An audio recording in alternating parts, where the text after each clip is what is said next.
même si c'est château, je suis d'accord, là-bas ça compte pas. Mais nous, en tout cas, toutes les promesses qu'on vous fait, on les tiendra. Promis, promis, promis, à 8h15 dans les studios de King FM. Vous êtes dans la deuxième partie et avant-dernière, n'est-ce pas, de votre émission The Morning King. Vous êtes toujours accompagné des Queens, Lisa et me and myself, Joyce. Comme le dit souvent notre cher Bintou, on va enchaîner dans nos programmes avec nos rubriques. Alors, on va parler avec... Actu King, hein, on va parler de musique avec Yacine qui nous fait un super beau magnéto. Elle va commencer par parler d'Adriana Grande, j'y arrive, et de Pharrell Williams qui a un duo, qui font encore un duo. Et elle va nous parler aussi de Maître Gims qui annonce un titre avec Slimane, avec Vita et Dadju. C'est Bella Ciao. Tout de suite, on écoute Actu King Music avec Yacine. Tout de suite, votre rubrique King Actu. Bonjour à toutes et à tous et bienvenue dans King Actu. Parlons de musique. Ariana Grande et Pharrell Williams en duo pour le trompettiste cubain. Ces deux-là ne se lâchent plus depuis leur collaboration sur Hit Stroke de Calvin Harris, inclus sur l'album Funk Wave Bounces Vol 1 en 2017. Ariana Grande et Pharrell Williams ont noué une amitié sincère qui s'est prolongée en studio durant l'enregistrement de Sweetener, le quatrième opus de la pop star qui paraîtrait le 20 juillet prochain. Ariana est incroyable, sa voix fait rêver et est duveteuse comme un nuage, a récemment confié l'interprète de Happy, qui officie en tant que producteur sur ce projet déjà défendu par le single No Tears Left to Cry. Et ce dernier ne tarit pas d'éloges à son sujet. Je ne veux pas dire ce qu'il y a dessus, parce que je veux que ça soit une découverte totale pour vous. Quand vous écouterez l'album, vous le ressentirez. Cette musique a été faite dans un but kinesthésique, assure-t-il. Parlons de Maître Gims qui annonce à son tour un titre avec Slima, Vita et Dadju. Surprise! Inspiré par la série Phénomène, La Casa de Papel, Maître Gims prépare une surprise du titre Bella Ciao avec un casting de choix. Il sera entouré de Slima, Vita, Dadju et Nistra. Depuis le lancement de la saison 2, début avril, plusieurs morceaux samplant Bella Ciao ont fait leur apparition dans les classements comme un remix signé Ugel ou un freestyle du rappeur Rémi. Clairant le bon coup, Maître Gims est donc passé en studio pour enregistrer une version détonnante avec ses 4 invités de marque. Je cite, il y a quelque chose qui se trame, lance-t-il dans un teaser où l'on peut entendre un premier extrait. Débarquant dans une cabine d'enregistrement, ce dernier révèle alors qu'il s'agit d'une collaboration avec Slima, Vita, son frère Dadju et Nistro. Une annonce qui met déjà le feu aux poudres sur les réseaux sociaux. On ignore encore quand le titre sera officiellement commercialisé, mais à en croire la vidéo, tout semble déjà prêt. Oh Bella Ciao, préparez-vous à l'entendre en boucle. Voilà, merci beaucoup Yacine. Alors on revient déjà sur le premier duo Adriana Grande et Pharrell Williams. Un duo qui promet, puisque apparemment les deux là ne se quittent plus, ils se lâchent plus.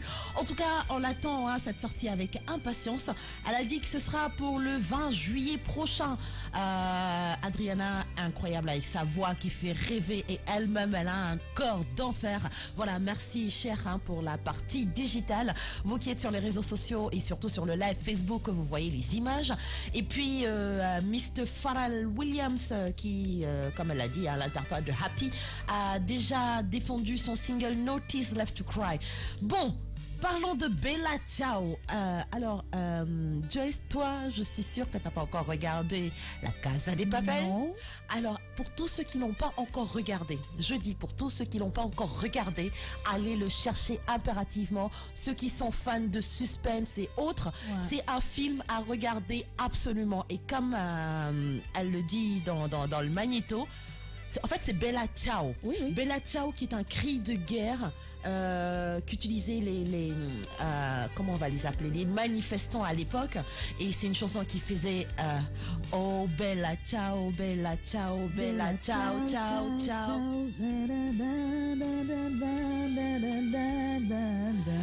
Et s'il nous revient Maître Gims avec une chanson comme ça, j'imagine entouré de Slimane, de Vita, de Dadju, eh ben ça risque de cartonner. En tout cas, on est à l'affût de ça. Oui, Joyce. Oui, je te promets, en parlant de l'extrait, effectivement, que Maître Gims a publié sur sa page Facebook. Non, mais le mec, il est en train d'entrer. En fait, il présente non seulement son studio, sa nouvelle équipe pour effectivement ce titre-là, mais c'est un truc de malade. Ils sont tous en train de chanter dans le studio et tout. Tu as Vita qui a une voix mais suave et douce et tout. Quand elle prend le refrain et lui avec sa voix de rock là, un peu comme un soprano. Non, mais attends, j'imagine en plus l'entrée de Slimane dedans. Slimane qui à un moment te fait une voix mais super douce, super soft et après qui te monte dans des graves. Exactement. Non, mais on l'attend vraiment avec impatience. Et puis Yacine qu'on retrouvera tout à l'heure aussi pour Actu Cinéma. On n'en est pas encore là. Il y a une chanson aussi, la chanson du générique de La Casa des Papel. On va essayer de passer ça tout à l'heure aussi. C'est une excellentissime chanson. Et ce que j'ai pas compris, c'est un film espagnol et la chanson elle est en anglais. Ça s'appelle la mondialisation. Ah, d'accord. Merci. 8h21, on poursuit en musique. Bien sûr, on va passer encore un peu de musique et on reviendra. Tu sais ce qu'on va faire? Vu qu'il est 8h29, si on passait aux sorties cinéma? Bien sûr. Sortie cinéma? Oui. Avec la Queen Yacine. D'accord. Oui. Yacine qui nous parle de la sortie du film. Alors, l'homme qui a tué Don Quichotte. Eh ben, on veut pas des tueurs dans notre matinale. En tout cas. Tout de suite, le magnéto et on revient après pour le développement. Tout de suite, votre rubrique King Actu. Passons à votre Actu Cinéma. Ce film de Thierry Gilliam avec Jonathan Pryce, Adam Driver, Olga Kurylenko, intitulé L'homme qui tua Don Quichotte, sort ce 19 mai 2018. C'est un film de 2h12, genre aventure, fantastique, drame. Le film sera présenté en clôture du Festival de Cannes 2018. Toby, un jeune réalisateur de pubs cynique et désabusé, se retrouve pris au piège des folles illusions d'un vieux cordonnier espagnol convaincu d'être Don Quichotte. Embarqué dans une folle aventure de plus en plus surréaliste, Toby se retrouve confronté aux conséquences tragiques d'un film qu'il a réalisé au temps de sa jeunesse idéaliste. Ce film d'étudiant adapté de Cervantes a changé pour toujours les rêves et les espoirs de tout un petit village espagnol. Toby saura-t-il se racheter et retrouver un peu d'humanité? Don Quichotte survivra-t-il à sa folie ou l'amour triomphera-t-il de tout? Voilà, vous l'avez entendu, c'était le synopsis, n'est-ce pas, et les détails de ce film, L'homme qui tua Don Quichotte. On vous a dit la sortie, date de sortie, le 19 mai, donc c'est pour bientôt, pour dans 3 jours. 19 mai 2018, c'est un film de 2h12. C'est un film de Terry Gilliam avec Jonathan Pryce, Adam Driver, Olga Kurylenko et plus encore. Le genre du film, c'est des aventures fantastiques et du drame. Les nationalités composées, enfin les composantes, n'est-ce pas, les personnes, les différents acteurs qui composent le film, qui sont présents dans le film, ils sont espagnols, ils sont britanniques, français, portugais et belges. Donc, voilà. On va juste reparler un peu de Don Quichotte pour ceux qui ne savent pas qui est Don Quichotte. Alors, c'est les aventures d'un pauvre Hidalgo, c'est un gentilhomme de la Manche, dénommé Alonso Quixano. Ça, c'est son vrai nom avant qu'il ne devienne Don Quichotte. Et il est obsédé par des livres de chevalerie qu'il collectionne dans sa bibliothèque de façon maladive. Alors, ce qui trouble son jugement au point que Quixano se prend un beau jour pour le chevalier errant Don Quichotte, c'est sa mission qui est de parcourir l'Espagne pour combattre le mal et protéger surtout les opprimés. Alors il prend la route, monté sur son vieux cheval Rocinante, j'y arrive, et prend pour écuyer un natif paysan, Sancho Panza, qui chevauche un âne.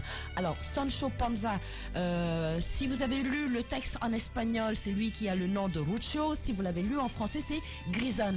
Alors Don Quichotte voit dans la moindre auberge un château enchanté. Il prend des filles de paysans pour des belles princesses et les moulins à vent pour des géants envoyés par des méchants magiciens. Il n'était pas un peu dérangé, lui? Bah si, hein, pas que un peu quoi. Alors il fait d'une paysanne de son pays la Dulcinée du Toboso qu'il rencontrera jamais, la dame de ses pensées et à qui il a juré amour et fidélité. Dans sa tête. dans sa tête et dans son cœur, dans tout dans lui.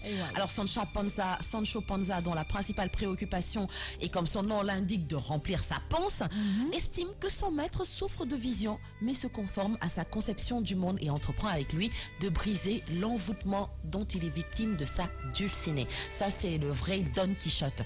Alors là, eux, ils parlent de quelqu'un qui a tué, qui est revenu dans le personnage ou qui se prend pour Don Quichotte, et il faut savoir qui l'a tué. C'est un film qui sort? C'est un film qui sortira dans 3 jours, le 19 mai. Donc vous êtes au courant de tout pour ce qui est actualité cinéma. Joyce